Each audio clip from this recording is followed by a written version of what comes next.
Salut tout le monde, c'est Kaku TVD pour vous servir. Je vous fais une review du premier épisode de Fire Force.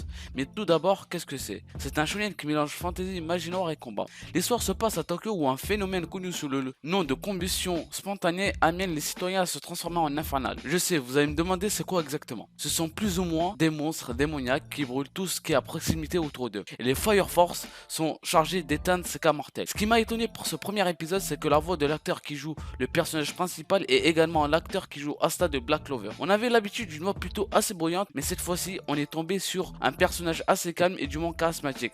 Après, ne confondez pas charismatique et badass. Avant d'aborder l'épisode, on va tout d'abord parler de l'opening qui pour moi est vraiment bien foutu. La chanson et les scènes sont bien accordées, surtout les 2-3 scènes de combat de l'opening. Ce qui est du moins étonnant, c'est que l'opening ne contient pas de spoil à proprement parler, à part l'apparition de deux personnages qu'on verra d'ici 2 épisodes je pense. Maintenant, on va rentrer dans le vif du sujet. Les premiers pas de Shinra Kusakabe dans la 8ème brigade de Fire Force.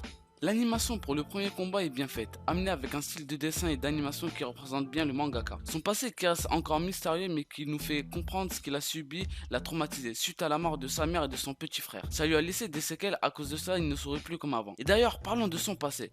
Ce qu'il a vécu dans la maison avant qu'elle ne brûle est dévasté par cette chose, qu'on ne sait pas encore ce que c'est ou même qui c'est. Ça lui a permis de se remettre en question et de ne pas abandonner son rêve qui est de devenir un héros.